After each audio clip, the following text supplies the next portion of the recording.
welcome everybody to this week's Griscom stream. I hope that you're doing well wherever you are at.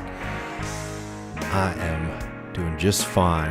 I've been enjoying the recent Crowder news just as much as the rest of y'all. I'm looking forward to hearing a little bit more of the story later this week from Matt. But welcome everybody. We got a lot to get to this week. I really want to spend some time talking about populism. Just after sitting here, and I was rereading one of Ben Burgess's pieces that came out recently, just all of the nonsense that we were hearing honestly, since about 2015 about populism, specifically trying to attribute left-wing movements for dignity and for fair wages with extremely xenophobic right-wing formations across the globe. I think it's still a term that is one of the most misused and abused terms in politics, and I want to take a little bit of time to shed some light on it, some criticisms of actually existing populist theory, and a little bit more. But before we get to all of that, I want to make sure that letting everybody know that these streams are interactive, so feel free to jump in the chat with questions and comments and tell me what you're thinking. I always appreciate super chats to help keep this channel running, but I try to answer as many questions as I can. And and our main show is on Thursday at 8 p.m. Eastern. This week we're going to be joined by our friend and comrade for his Left Reckoning debut, Napoleon the Legend. He'll be joining us for our 25th episode. So thanks everybody so much for helping us get to this point too. And I'm looking forward to that. Next week we are off, but we'll be releasing a couple of really exciting interviews. One with Megan Day about the history of a socialist labor school that has largely been forgotten to time. A lot of really interesting points there about political education, how to build movements that can win and last. And also, uncovering some of that radical American socialist tradition that has very much been suppressed, but is, very much present in our history. And it's something that the left needs to be a lot more comfortable, because we need to stop relying on this kind of flat view of American history and recognize that there is a radical tradition that has opposed so many of the American injustices, and to not be able to have deep roots in those traditions, I think really harms us. One, because it's important to uphold those victories and those fights, even when people lost, not just for moral reasons, but also to make people understand that these fights for dignity and for liberty and for economic justice in this country are really, really deep rooted here, and they've been suppressed for a reason, and that's because the ruling class and the people in power do not want us to ever be able to reclaim those traditions and to use those in the future. But I'm really looking forward to that. I also think for non-patrons, we'll be releasing a conversation with Milton Alamati, one of our good friends and teachers that we did, I think, a couple months ago on the radical legacy of Walter Rodney. So really looking forward to that. But awesome. It seems like some folks are showing up and happy to take some questions. But as we're doing that, I first wanted to say, and I think we'll do more on the Thursday show about this, but shout out to DSA, and particularly DSA International Committee, for the real solidarity building that they've been doing over this past month with our friends and comrades in Peru and now in Venezuela. It's been a really beautiful thing to see that, these commitments and convictions go way past just rhetoric. And one of the most important things you can do is to start showing up and being a part of these moments, and to remind our friends and comrades internationally that they have allies in the United States who are trying to fight for similar things. I've been very jealous to see some of the pictures of people hanging out with Evo Morales in particular. It seems like it's been a really beautiful show so far for all of those folks. So hopefully that we continue to move forward in that direction. Also, we'll definitely do more on this on Thursday, but the guys in Alabama at Warrior Matt Cole took the fight to Blackrock today. They've been up in Manhattan, making it very clear to folks who is behind these egregious working conditions and strike-breaking tactics that we've been seeing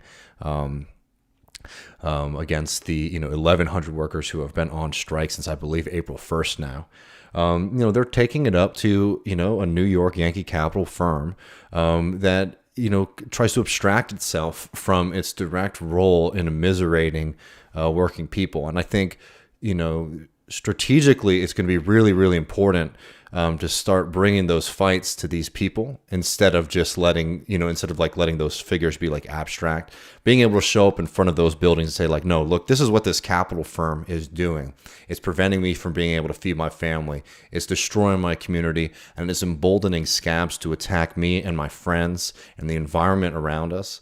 That's a really important image that I think we really need to be pushing as much as possible, because it's really easy that's one of the advantages that financial capital has, right? Is that it can sort of present itself as like separate, or as if it's not the thing that's actually pulling the strings. But taking those fights directly to them is really critical.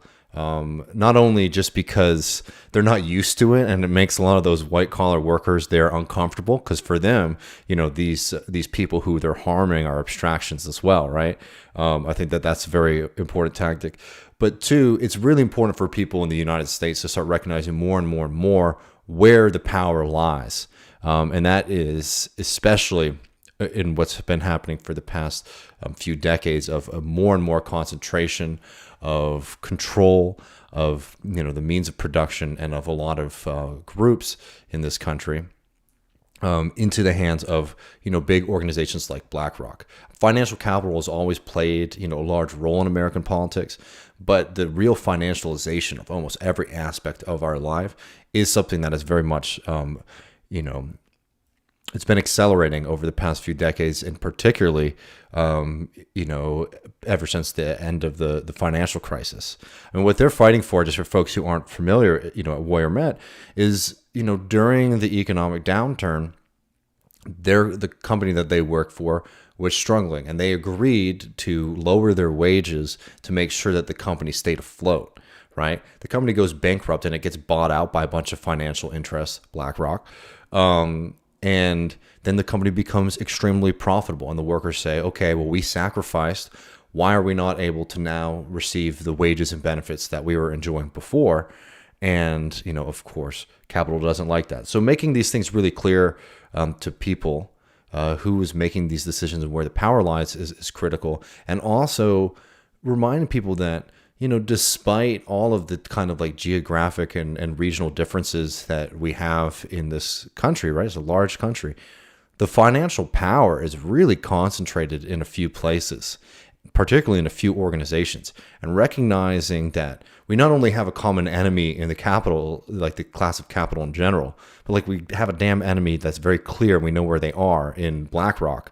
I think is going to be really critical. I mean, BlackRock shows up time and time again as an organization that is behind some of the most egregious examples of like financial power and financial influence over not just our lives in the United States, but workers all across the globe. One story that I was covering a lot on TMBS and on this show was happening in Argentina, when they were trying to make sure that they were able to, the center-left government trying to make sure that they're able to provide the kind of basic COVID protections that other countries were doing.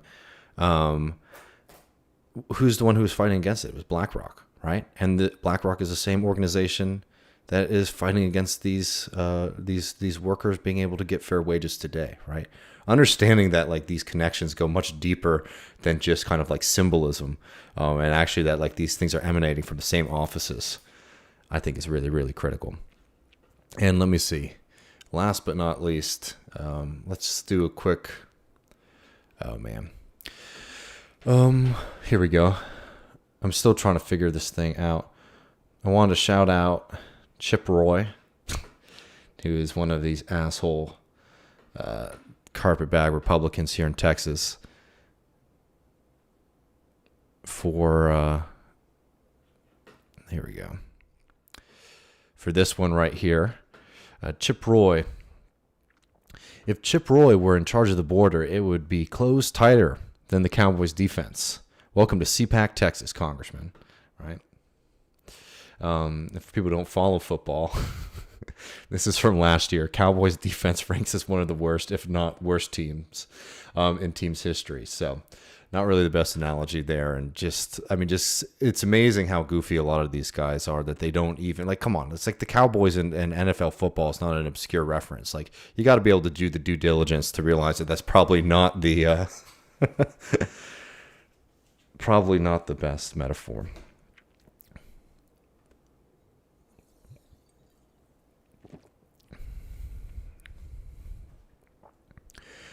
All right. Let's see. I want to wait for folks to get here before we talk about populism, but I think that, and I know we're doing a little bit early this week. As I've been telling everybody, we're going on vacation next week, so I got a lot of stuff going on right now, so I needed to get out a little bit ahead of time. Well, let me see.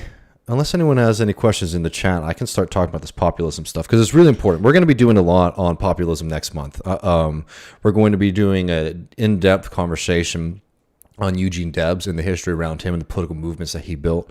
I'm really, really looking forward to that. That will be up for patrons as a part of our Radical Tradition talks.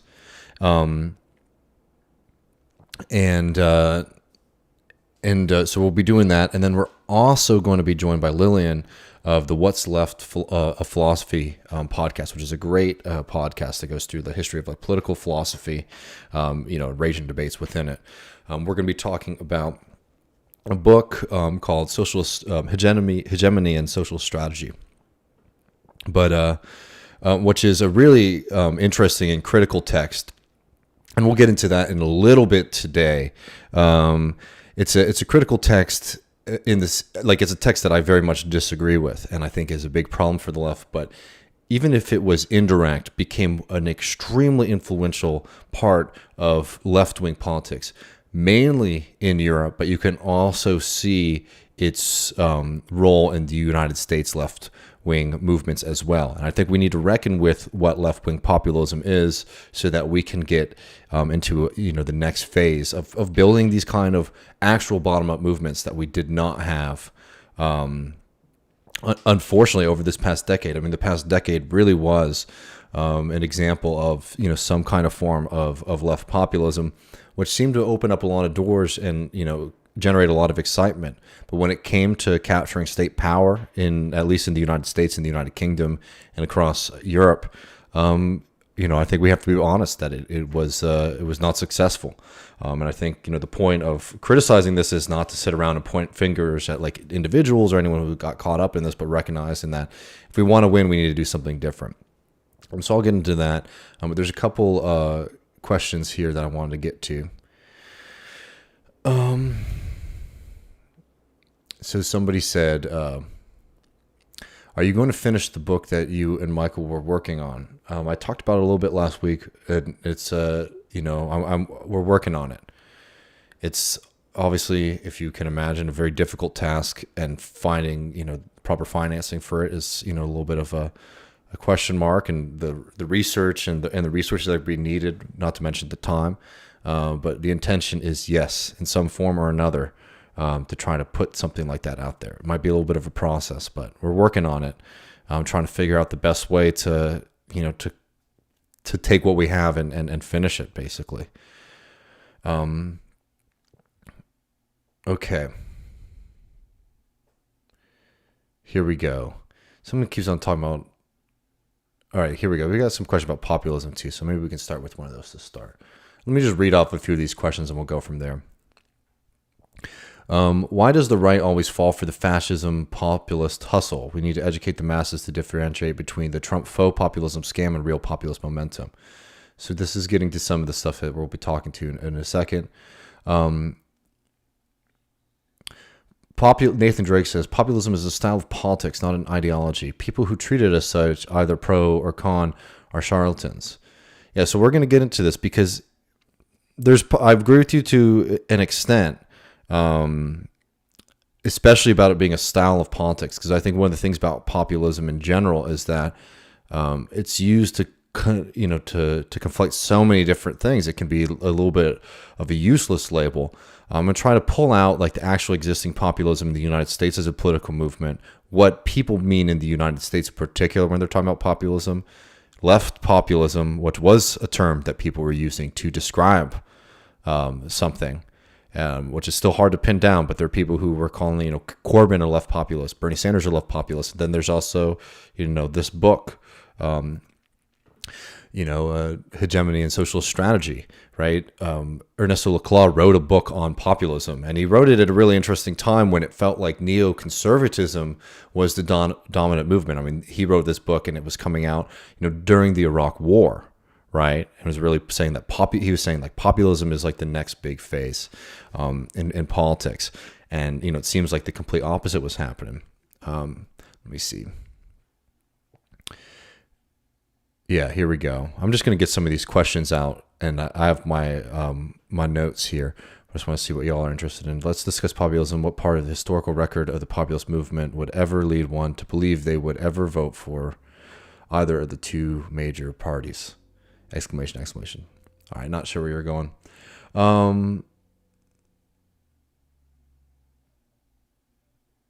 It seems to me financial interests have their claws in our politics so deep. Is there any chance for the regular people to ever have any real influence on meaningful politics?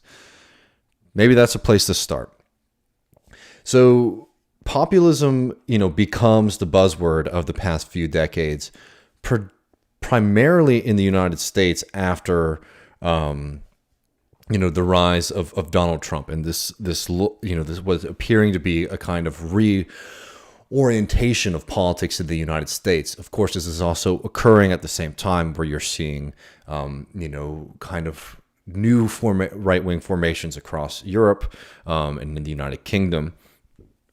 But one of the big kind of ideological and rhetorical tricks that we're just going to call out from the get-go was this desire to try to categorize any kind of politics that was directed at the kind of old guard of American society, or whatever country we're talking about, society, as populist, in a way that I would argue was certainly meant to try to muddy the water between kind of PR politics and genuine like left-wing movements. I'm just going to show a couple photographs. Just to remind people of like how this is consistently presented, in particular to a very specific kind of audience, which is like a kind of like higher educated, internationalist, centrist people, right? Let me pull this up real quick for y'all. Right, so you have one like this, right? The global rise of populism, the big threat to democracy. You have this one right here, Populism and Human Rights, a new playbook with populist leaders stoking nationalism and violating basic rights. Traditional advocacy strategies are losing their effectiveness. The human rights movement needs a new playbook, right? And if you look at this photograph, it's truly despicable and disgusting. The way that they try to paint somebody like Evo Morales, or Maduro, with people like Trump or Modi or Putin, as if there is a kind of shared political outlook of these folks, right? And it was a really important move for our opponents at that period of time to try to conflate the left wing with the right wing, because there were more and more popular movements that were challenging established political parties and establishments within political parties. So like, in the Labor Party, people were very much challenging the kind of Blairite consensus, the kind of tradition, what had taken over the Labor Party, which, has a history of being a workers' party, or at least aspirations of it. Right, you have people challenging like the old guard there, and there's this big move to try to paint those movements the same way, as a similar kind of threat or of the same genealogy as what Donald Trump was doing, or hell, what Boris Johnson was doing, or even Putin. And, Putin in particular, to, count him as a populist is a truly absurd. Somebody who is very much entrenched in power at this point. Yeah, exactly. Putin, a populist, is I think is a very absurd definition there. But basically, it's like, okay, here are the bad guys, and here are the good guys, because you had a political movement that was not.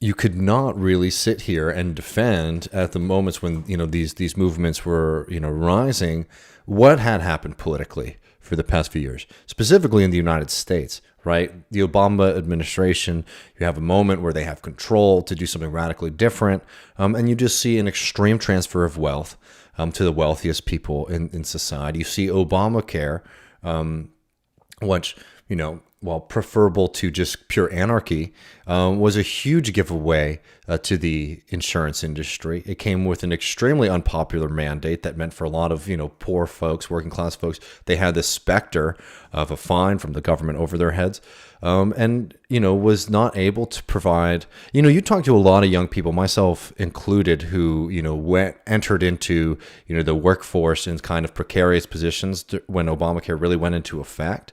And you'll have a lot of stories of people who were unable to afford plans through the Obamacare system, and were very worried about, getting these fines at the end of the year, right? It was just a system that had a lot of cracks in it. And while some, eradicating some of the most draconian, nasty aspects of the American insurance industry, just was not this kind of radical shift or radical change that people wanted, right? And it created a lot of animosity to the established powers. I think and it was something that people didn't really recognize how deeply felt a lot of the frustrations were in American society at this point, right? So you see the rise of Bernie Sanders, somebody who's criticizing these things successfully and is building a coalition that was bringing in a lot of people, into politics to consider that there were alternatives to just, voting against Republicans, essentially, which is basically and still is the Democratic Party's main, function. They say, vote for us because we'll stop the bad guys from coming, from doing worse. Of course, we see what happens when Democrats are in power, is a lot of continuation of these kind of Republican party policies, right? So you see basically the comfortable relationship between opposition and ruling parties being challenged by forces that are outside of it. And with some criticisms coming from people like, Bernie Sanders or Jeremy Corbyn, though, comparing those two is even difficult because they had such different relationships with those parties, right? Jeremy Corbyn with the Labour Party and Bernie Sanders with the Democratic Party, very different relationships. And also those party structures are so fundamentally different.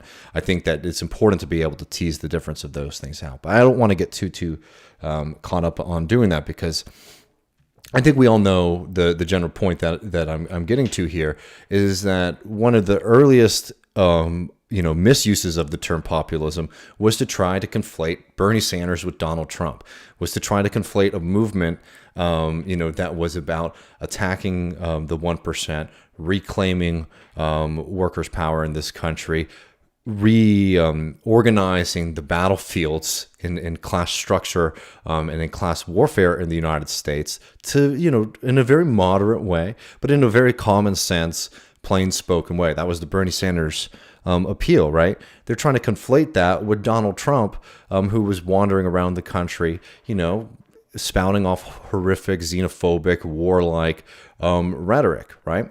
They might have both been criticizing, what had come before them, but that's also politics. And I think one of the most frustrating thing about the way that populism is used in this country is that it really conflates typical political activity with populism. What do I mean by that? Think about all these right-wingers and Republicans who they call populists, right? Marco Rubio, who has had all of these think pieces. Oh, Marco Rubio represents some kind of new synthesis in politics that he wants to he's like not so worried about like old school Republican economic policies as he is about nationalism and things like that. Well, look at what the Rubio proposals on these things were. I mean, Ben Burgess wrote a piece in Jackman, making fun of the idea that we're going to eradicate student debt for people who survived terrorist attacks, right? That's the kind of crap that we're getting for Marco Rubio. I mean, it's the same kind of thing as what you get with Kamala Harris at the end of the day, right? It's trying to appeal to popular ideas like student debt cancellation, right? But to do it in the most meaningless way possible. It's the same thing that Joe Biden does, right? So it's funny when these people, they try to paint populism with this extremely broad brush that includes so many different political activities that are typical. When you're not in power, you criticize the people in power, right? And if you're in the United States, if you want to do anything in politics, it's like having the flag waving around the background kind of thing. You say, I'm standing up for the people. The government has forgotten about the everyday hardworking, men and women who make this country show up 9 to 5 every day and keep this country moving forward, right? That's every damn politician says this kind of thing. So, and to go back to what Nathan was saying earlier, I very much agree with that point that, in a lot of ways, when people are talking about populism, they're talking about a style, right? But for people who find this to be a very, I'm trying to go quickly through the kind of like centrist freak out about populism so we can get to the juicy stuff, which is what left populism was and what the left should be doing.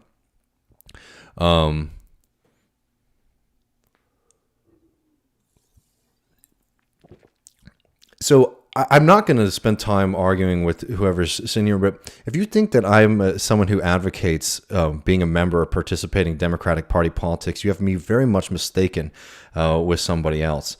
And I don't like have the time anymore to just like deal with baseless accusations about my politics. I've been doing this for a long time now. You can watch plenty of videos about me talking about party politics, talking about the Democratic Party.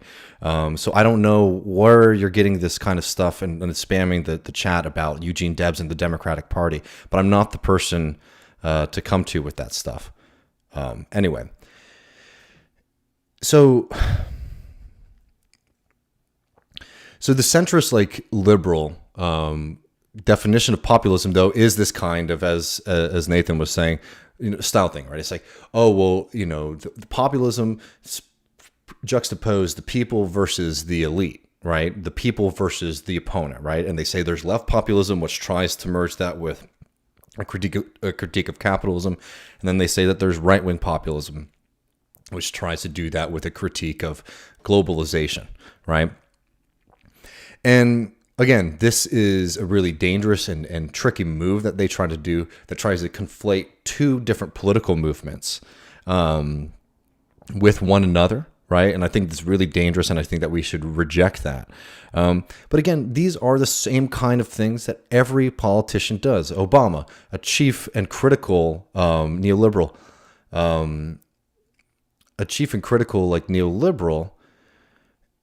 is sitting here saying the exact same kind of things during his campaign, right? If Obama were to be running in 2016, they would have categorized Obama as a populist in the same way, right? Wasn't he juxtaposing the everyday Americans to the ruling elite? This is change we can believe in. This is a new form of politics, right?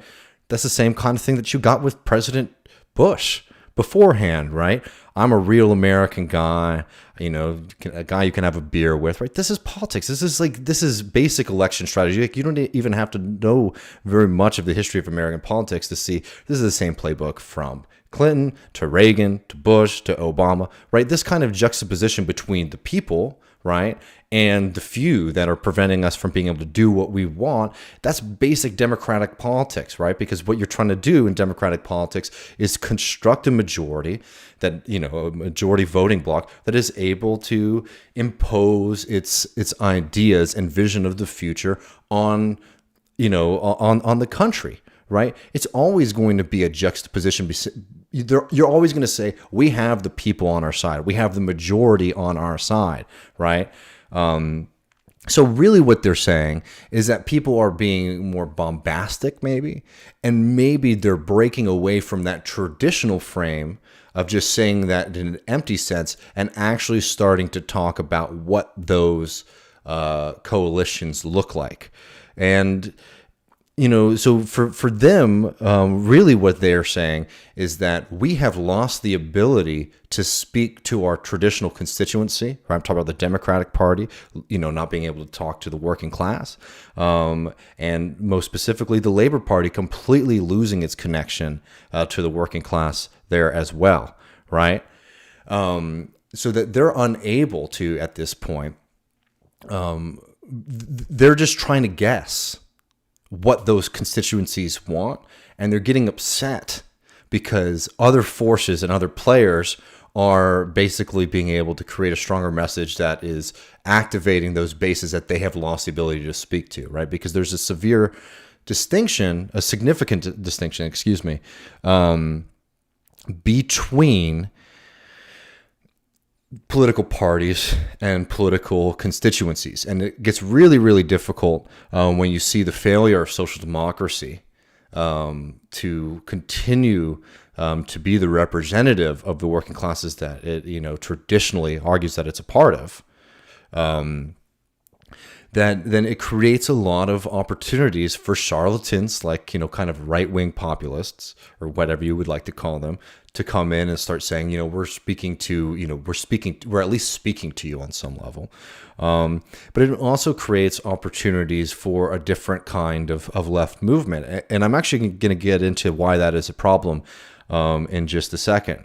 But it was a really, really big problem for centrists trying to argue for their legitimacy in a moment where they've just basically been outflanked by better PR strategies, because for them politics has always been about. I mean, this is the whole thing, especially in the United States, right? There's this fixation on on the panel, right, on the focus group. Right, that's what like Bill Clinton essentially really pioneered was focus group politics. And why do you need a focus group for politics? Because you need to construct an imaginary constituency. We all know that focus group politics did focus group politics under Bill Clinton result in some kind of expansion in American democracy? No, honestly, it was the opposite. That was the rise of technocratic governance. What focus groups were trying to do was, when you have political movements that are completely separate now from the vast majority of people in society, right? They need to try to figure out what people are thinking, because they're certainly not class-rooted organizations and they're not class-focused, but they've actually just like lost the ability to even be able to speak to these people to understand what they want, right? So you have this whole technocratic alternative, right? That you see, and that's like Bill Clinton, that's in a lot of ways Bush, and it's certainly Obama, right? This kind of technocratic way of doing democratic politics, where like rhetorically you're saying the same shit as everybody else. I'm standing up for the people, blah, blah, blah. And to maintain your majorities, or, to increase power, to win elections and things like that, you then have to reconstruct some semblance of a relationship to be able to get votes, because you've lost that connection.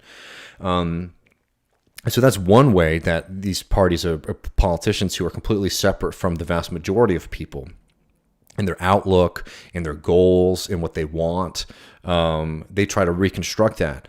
And then what populism does, specifically like right-wing populism, right? Let's just use that term. What Trump does, what the Brexit campaign does, what Johnson does, what Bolsonaro does, is empty like signifier politics. Basically talking about politics in a way where you talk to people who vote for Trump, and I'm not talking about people who vote, like there are people who got what Trump was very early on, and that was the rich. It's like, oh, this is going to be a beneficial tool for us to be able to implement mass fear in society, but specifically to just smash through the paltry amount, but important nonetheless, of regulations on capital, regulations on environmental devastation, and to lower our tax bill, right? Trump was that's a constituency that Trump, served at the end of the day.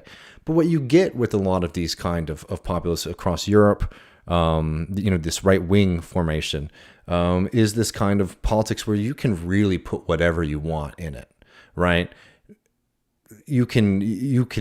Trump is talking in such a vague way for the most part, for most people, that's why you even got some left wingers like, oh, Trump is the anti-imperialist candidate. He's the one who's going to end the wars, blah, blah, blah.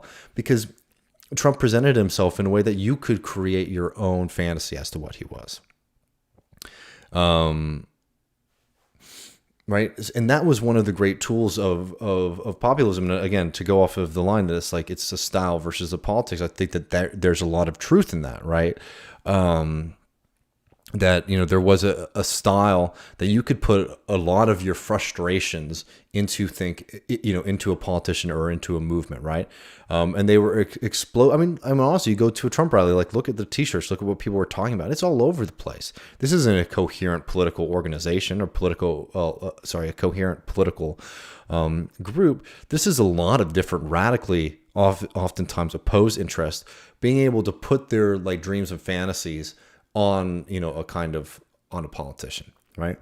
And I bring that up to juxtapose that to some, to like the Bernie Sanders campaign, which I know a lot of people who listen to the show, they consider themselves, they'll say that they're populist, and I'm not doing this to like wag my finger at anyone like, oh, you did, you're using the wrong term or anything like that. But I don't find it to be, particularly accurate for even what we were doing with the Bernie Sanders campaign. It was certainly it was a populist movement in the sense that it was popular, right? And I think that some of the failures of the Bernie Sanders movement was, some of the problems that are inherent in populism versus like socialism as a political philosophy. And we'll get into like why the party matters and that matters in a second. But at the same time, the Bernie Sanders movement is very different in that it was very concrete. Like you understood really, like the Bernie Sanders campaign meant healthcare, it meant minimum wage increases, and it meant challenging the entrenched power of money and capital in the United States. The Corbyn movement, at least in his first general election, had a lot of that, though it was getting muddled, and we can spend a lot of time talking as to why that is, and the why is obvious. The Labor Party was so taken over as an organization that even this kind of popular grassroots attempt to reclaim it and retake it was never able to get over the structural barriers within the party, within the organization. I mean, these are the stories, if people aren't familiar, like they were giving Corbyn incorrect information so that they were wasting their resources going into the election. Right? There was sabotage from within the party, and this sabotage wasn't coming from a kind of popular movement. The sabotage was coming from an entrenched bourgeois interest within the Labor Party, an interest that was much more worried about making sure that they were a party that was friendly to the City of London and international capital than it was about maintaining the faith of their working class voters, of their tradition of labor.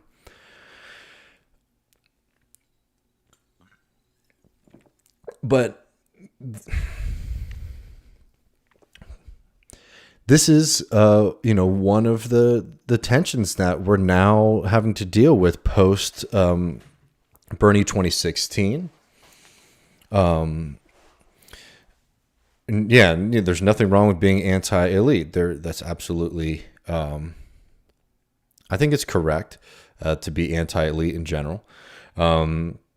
But the point is, and this is going to be, the bit of it that gets into like what left populism was, and maybe we'll stop focusing on the right, because at this point, well, thank you, Robert. I really appreciate that. The chat that was really kind of you. I think that, I don't know, like we can do more of this maybe later if people want to get into the right populism. I think generally like they're trying to conflate like basically, traditional xenophobic politics in the face of decay of like, and you have a few years of synthesis and like unity between the right and the left. And I mean that like in the United States, the Republican and the Democratic Party, in the UK of the conservative and the Labor Party. And I'm pretty sure Thatcher said something among the lines of, her greatest achievement was Tony Blair, right? Was this kind of movement that really had closed off the realm of politics. It closed off the realm of politics so that the consensus of what was and wasn't acceptable was this extremely far right, pro-free market, pro-globalization framework, right? And that was the way that a lot of politics was done in Europe and in the United States, post-Soviet Union for sure. And a big part of the failure obviously comes from a failure of the traditional social democratic parties, to try to continue any basic working connection with the working class. In the United States, it's even worse because that connection was already fragmented and frayed. The Democratic Party, who is not a social democratic party, doesn't have that tradition. So you have that, and then you mix it with a socialist movement that's completely lost in the wilderness, and it gets lost in the wilderness in this extremely detrimental way where they move away and retreat from class analysis as a meaningful way of thinking about politics. And that's when you start to get into what socialist what hegemony and social strategy is about, right? And we'll talk in depth about this book. And this is a very crude redefinition of it, but basically, this idea is that we can't do politics in the traditional socialist way. The working class, there's a big fear that you see in the left intelligentsia, right? In the left academic communities, especially in philosophy, about any conception of unity in politics, right? And everything was about disunity and fragmentation, right? And the idea that, the reason that socialism has never happened is that the working class is fragmented, and the idea that it could ever be unified, or that it's even possible, or that it's even a good category to use, is wrong, right? So you get all these alternative strategies for politics that are just really out there, and they essentially refuse class analysis or class-based politics as the engine of left politics, and instead think that what we need to do is just try to pull together as many of the different social movements going on in society to create a hegemonic force that can challenge the right. And we see that was just a failure. One, because it just doesn't work. To hold those coalitions together is too difficult. And two, because what are you fighting for? There's a part of, if you read Hegemony and Social Strategy, where they're talking about, okay, so we're going to get this coalition, this group of people, of marginalized folks together with this marginalized folks of people, and we'll create this coalition. It's when you start to read it, it's God, this sounds like you're talking to a Democratic Party strategist. And I don't even mean that as much as an insult. It's okay, well, this is just sort of, I guess, general politics, political science at this point, not left-wing philosophy for, utopian and better world. So that's something that you're getting out of Laclau and Mouffe in particular here. And, I think that they would probably disagree with that categorization, because they always claims no, we still deep down have some fidelity to these ideas. But you see in practice, the parties and political movements that really, really leaned heavily on this strategy, and this is mainly in Europe, completely lost their ability to talk to the working class. And maybe so because this is this should be an essay.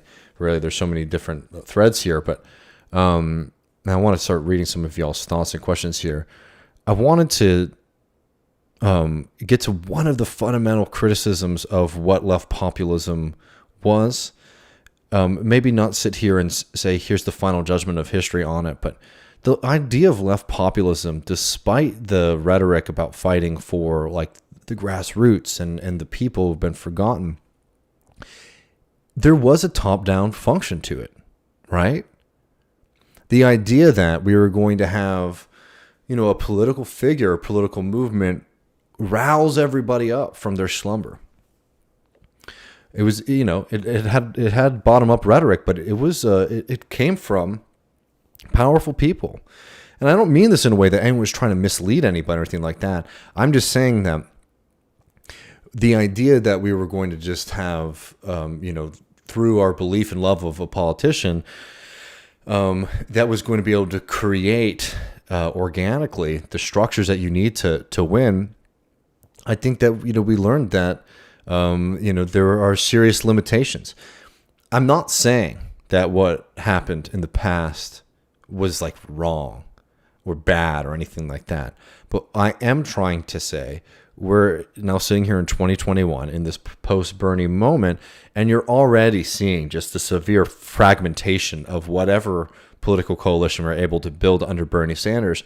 And some of us are fighting really, really hard to build structures and organizations that are working class organizations and aren't reliant on the Democratic Party apparatus, aren't reliant on those apparatuses for their relationship to the working class, to like the political coalitions, right? I'm talking about organizations like the DSA, Socialist Alternative, whatever form or function. People were saying what we need to be doing right now is organizing the working class and doing mass political education and trying to win more and more offices for working class candidates, instead of this other movement that is trying to see if we can like use pressure campaigns to recruit people who from time to time present themselves as progressives to be like the next top-down leader. I'm telling y'all, it's not going to work. Because I don't think that it really that person that you could recruit exists. But two, I'm saying like even if like let's just say let's say Tim Ryan from like enough pressure on Twitter from like lefty progressives just changes his whole playbook and becomes like this new tribune of the working class, and everybody lines up behind him, and similar kind of thing with the Bernie Sanders movement, and they come into power. Then that's where you get the second hurdle of this kind of top-down, but for the people movement, which is implementing your policy. We talk, Syriza is a great example of this. Syriza does it. It shakes up people in a country that had been on the boot of European capital, right? And it says, we're going to do something different. We're going to challenge austerity and we're going to fight for you. The famous vote is when, they were being forced to take, another round of austerity. They said, we're going to bring this to the people. Do you accept another round of austerity or do you reject it? And the people overwhelmingly said, we reject it, right? And what happens? They implement another round of austerity, right? And, you can talk about the individual politicians, say like, oh, were they pure enough in their convictions, et cetera, et cetera. Whatever. Those are conversations to have. The bigger point, though, is that the ability to utilize the working class for socialist ends, for ends that challenge the organization of capital, require different kinds of relationships than traditional party relationships to the people. An example of that is, in Syriza, there were all these plans to turn public spaces into, community centers that could organize and do political education for the working class, right? This is a great traditional socialist conception.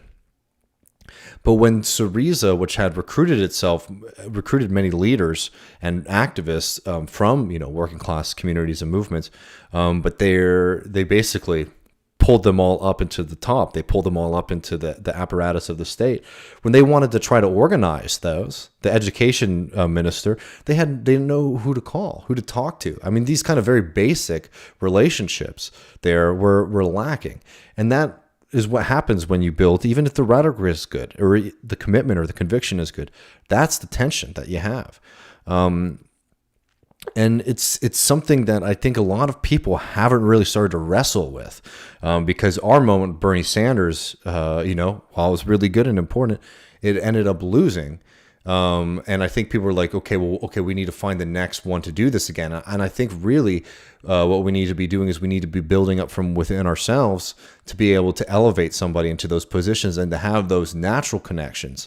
Because the whole idea was the Bernie Sanders campaign idea is that if I come into power, it's going to be 4 years of fight.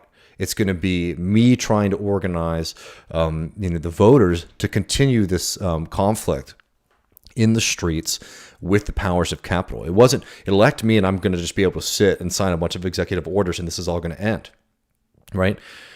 You won't have socialist politics without a socialist party. And this isn't a purity thing. And this is why I get really pissy with a lot of people who are really fixated on the third party question, because I think they're fixated on it, on this idea like we're going to have the pure party and all of our elected officials are going to be good. That is like such a secondary concern, honestly, to what a political party and political organization needs to be able to implement any form of real socialism. Because the first and primary concern is understanding that politics is just one arena, right? Politics in the sense that most people consider it to be elections and laws and fights in Congress, right? That is just like, and it's almost like a secondary third of theater of the conflict between capital and labor, right? The capitalist class is extremely well organized, not just when it comes to providing money for candidates and the kind of typical thing that most people talk about, like, oh, there's too much money in politics, blah, blah, blah. They're extremely organized in their ability to act together. A great example of this, what is happening right now in the United States? A big freak out about the fact that, people aren't wanting to work for the lowest wage possible to do most, food jobs across this country, right? And you're starting to see all of this pushback from capital saying, okay, well, we're going to shut down these organizations, right? We're going to shut down, this branch of McDonald's or whatnot, right? You have to understand that as them implementing a tool that they have, a tactic that they have, which is the capital strike, right? Which is saying we're no longer, we're just going to refuse to raise the wages of workers, right? And we're actually going to pull our money out of production, right? I hope these terms are clear, and please tell me if they're not. I'm going to pull this money out of the system, and we're going to hold it, and we're going to refuse to invest in the business cycle until the conditions are favorable to us. And they're doing that with two goals, right? And this is how you need to start thinking about politics if you want to not fall into the traps of what we were just talking about, of like top-down left politics. They're doing that with two goals in mind. One, to discipline labor, and I hope that they can basically starve people out, right? And two, to put pressure on Biden and the Democratic Party to pull back unemployment benefits and other things that, again, aren't causing the problem, by the way, but they don't like them existing in the first place. So they're trying to use their ability to pull money out of the economy, essentially, to try to fight for and to receive conditions that they prefer, right? That's a power that's outside of politics. They're not voting to do that. This is not a vote that is something that's not registered in the New York Times or most American media, right? To think about politics in this way, but it is how the state thinks. It is how politicians think. And they did the same thing with Obama. The point is not that Biden and Obama truly want to do all this great stuff for people, but that the fact is that they are very, very, very aware of the desires and the wants, and most importantly, the power of the wealthy in this country. And a lot of people, they fixate on money in politics as in, who's donating money where, who's donating money to who and how much, right? And that's important. It's a problem, blah, blah, blah.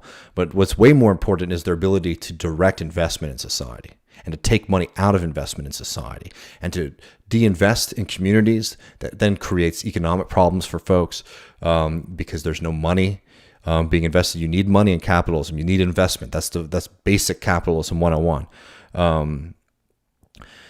Right? They understand their power, and they're organized in a way that we aren't. And if you think that we're just going to be like, so you could imagine if Joe Biden really imagine if you convinced Joe Biden to change his heart, right? Which is not possible, in my opinion. But imagine you did. At the end of the day, without sustained organization from the working class and a clear vision of what we're doing, he wouldn't be able to take on the entrenched powers of capital without a really resilient working class behind them, because capital will come and they will hit hard and they will disinvest and they will make people lose their jobs, and they sometimes will even force an economic crisis to get their will, to get what they want done.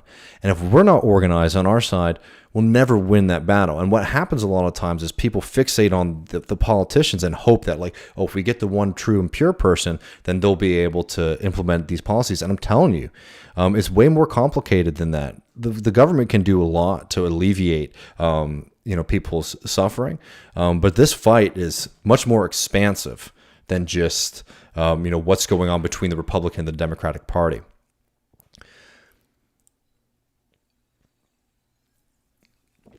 So we have to move away from a politics that thinks that the only thing that we're going to do is just stir everybody up, and understand that we need to be doing a lot of organizing, and not just in an empty way. I mean, this is like when we open up the show. What the miners are doing in Blackrock, that is a great example of a serious class consciousness. It's cash consciousness too, I guess. Realizing who the real power is, who the people are who are affecting their lives, and taking the fight to them. And we need to do that on a mass scale. And so many of the fights that we're seeing amongst the left right now are so immaterial, because functionally if either side gets their way, nothing fundamentally changes, to quote Biden, right? What we have to be doing is building serious organizations that can unite the working class, both as a political bloc at the ballot box, but also in fights against capital that can create, that can aid each other in moments of, mass strike or things like that.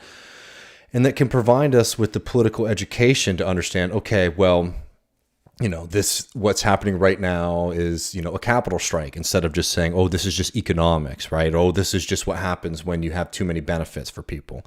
Then there becomes, economic problems, right? So you're like, no, this is what happens when a bunch of rich people don't want you to have a fair playing field, in your struggle against them for fair wages and for dignity in your life, right? We have to be building the organizations that can do that, and eradicate this fantasy that we're ever going to be able to do that from top down. One of the most difficult, so like the left populism problem is that oftentimes it struggles to work because we're up against entrenched forces, and when it does work, it's not able to deliver because these forces are deep in the state and they're deep in the political party. So like we're talking about Corbyn. In Corbyn's case, you get the grassroots movement to elect him as leader, but within the Labour Party itself, the interests of capital, the interests of the Blairites, the interests of the City of London were too much a part of the Labour Party structure, to its very structure, that they weren't able to overcome that. And now you're seeing under Keir Starmer an even more despicable moment where the Labour Party is just so completely out of touch with its traditional working class movement, and with labor in general, that it has nowhere to go. I mean, this is why you can watch those hilarious videos of Keir Starmer just struggling to even say what the Labour Party represents and what it stands for, right? So that's structural, problem there. Talk about what happened in Syriza, where you're not able to break through, the entrenched powers of capital. And, that was an uphill battle from the get-go. But you're not able to utilize the power that the working class has, which is that it's a majority, and it creates, it provides a labor and society that keeps the world functioning. Right. So that's a problem there. And then you have what happened here, which is, one, the Democratic Party was never, ever, ever going to allow Bernie Sanders to become the nominee. And we tried our best, but at the end of the day, with this kind of top-down approach, it attracted and brought in a lot of people into politics and a lot of people into left politics. But the top-down approach was not able to shake and awaken the working class as a whole, right? And I think what we need to really be learning is that we need to be building these organizations up. And this is not even, it's going to take time, just because anything takes time, but this does not have to be a generational project or a 100-year project. We can do this, right? But we have to have the understanding of what we're doing and why we're doing it. And I think that, one of the most important things is starting to think about politics in a very different way. Because the way that you're traditionally taught about politics obscures where the real decisions are made, and that's with in all of these other theaters of struggle that just are not people don't think about inflation, for example, as a site of political struggle. People do not think about unemployment as a site of political struggle in the way that they should, right? And until we start considering all of that, we're not going to understand that to be able to do what we want to do is much more than just getting the one true and pure great candidate who's not scared and doesn't back down. And understand that, no, what we actually really need to be looking for is ourselves.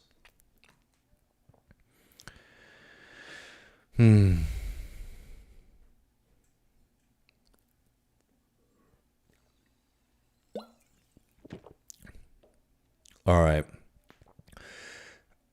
I hope that was helpful. I think that there's a lot that we can be doing. Let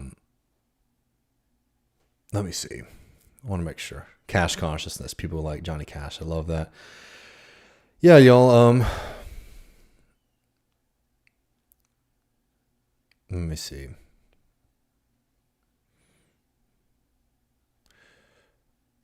Yeah.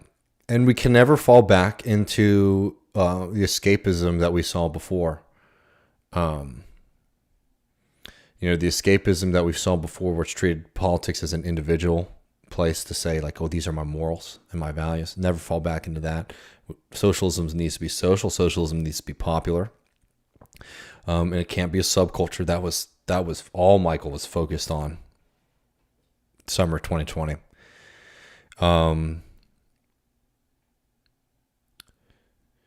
I just don't think there's real gimmicks that are going to be able to get us through to that. And I'm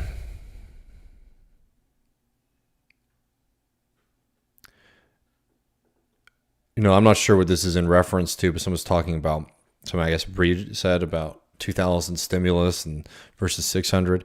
There's no real doubt about stuff like that. I mean, here in Texas, like, people, when you were doing the kind of exit polling as to why the Democrats were losing votes in Black and, Tejano communities. And one of the big answers was, the big answer you get from a lot of people is like, it's all misogyny. And I don't know. I can't divine that. I think that sometimes you can really fall into a trap if you just think that those are, the things that are setting our political parameters. What you saw a lot of people saying was like, he sent me a check and I needed it. That money really helped me out. And the Democrats, they're just too afraid to run on it. It is amazing. But I don't think that you're even going to get that. You're definitely not going to get that from the Democratic Party. And obviously the solution to these problems is not to implode the Democratic Party either.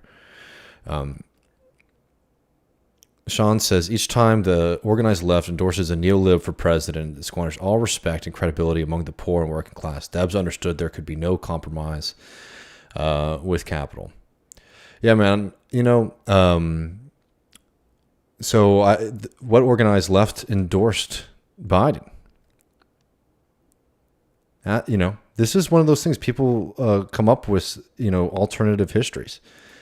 I'll tell you, there's a political organization that we've been talking about a lot today, the Democratic Socialists of America, that didn't do that. They said they're not going to endorse anybody other than Bernie Sanders. And that's what they did. So appreciate the chat, and I'm here to hear these opinions. We're all frustrated. The Democratic Party is an impediment to working class power. There is no, at least on my end, there's no illusions about that. I think that sometimes, the DSA didn't endorse him, so it's just like one of these things. You can't say things that didn't happen. And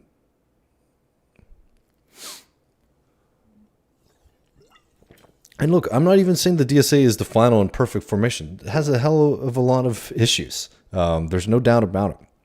But everything that's going on within that organization that you find to be a problem is something that could be tackled, because the way it's structured, at least right now, it's very open for political struggle, and it's organizing a lot of different people. And we need to have a structure to be able to have these debates and these fights.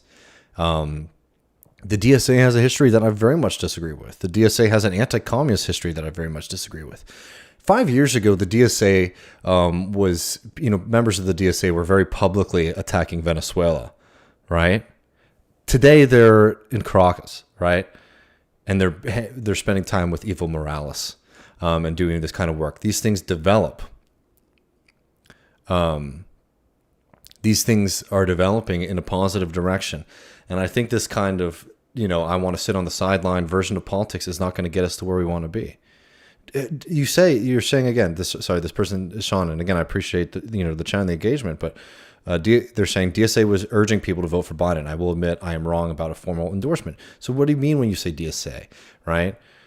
It's a lot of different people, and it's very hard to sit here, and to talk about, and like if the organization's not doing something as an organization, then using that as a term. The DSA did this or the DSA did that, then it's inaccurate. William says, did Crowder mess with his pants? I wouldn't imagine. I wouldn't imagine that he was too clean after that. I mean, that's probably why they had to cut away from him so quickly. I didn't see the entirety of the conversation. It was obvious that Crowder was too. I mean, honestly, it is very funny. I thought that he would at least try to stand on his own 2 feet at some point, but he ran away the whole time, and that's what happens when you're, that's what happens when you're.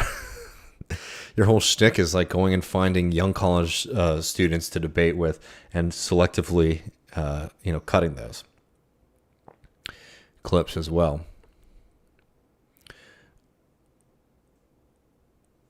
Charles says, "Have you listened to the new Lucas Nelson album?" And no, I haven't, but I do like Lucas Nelson. All right, y'all. I would love to hang out for a little bit more, but I have a lot going on actually, with some other projects. But I appreciate all of y'all so much, and please feel free to reach out. And again, even to to folks who are I'm happy to engage with things, but and criticism, things like that. I don't know. I just think like you can't be escapist, and I think one of the most important things is taking a very serious kind of Marxist analysis of politics. And what I mean by that is not just a question of orientation. And hey, Sean, like here's something that I think I am very annoyed with watching all of these people write these think pieces and puff pieces in the first 2 months of Biden's presidency, saying that he is some kind of new synthesis, right? And like, there were people who I would consider to be on the left who really misread what Joe Biden's early presidency was. And I challenge that like crazy because I think that's extremely dangerous to do. I think one of the most important things, even if you think that like going up against a Trump, that going up against a Biden is preferable to going up against Trump. I think one of the most important things that you can do, even if you take that position, is to say that I'm going to make a very serious distinction between what the Democratic Party is and what Joe Biden is and what socialists are. I think it's a terrible thing that some people aren't able to do that, and they conflate the two. I'm saying like people, socialists or leftists, who like take the position that like, okay, we're going to do strategic voting, and then and then they don't do the work of like really saying, no, these people are like class enemies through and through, and making that publicly clear to everybody. I think that's a messaging disaster. There's agreement here. Yeah. Anyways. Oh yeah. This is good advice too from Luke. To read Eric Olin Wright's How to Be an Anti-Capitalist in the 21st Century. that he said in the 12th century. It's a little bit different, but no, that's a really good suggestion. Eric Olin Wright is a really phenomenal Marxist. Just like, I don't know, we're heading out, but remember that, politics is a very, very different process than just, voting. And you have to understand that there are a lot of different avenues that are purposefully presented as if they are shielded from politics, but are very much political. I appreciate all of y'all. I'll see y'all next this Thursday at 8 Eastern, 7 Central. We'll be joined by Napoleon the Legend. Look out for our conversation with Megan Day. And next week, we will be off, but we will be releasing publicly our conversation with Milton Alamati on Walter Rodney. All right.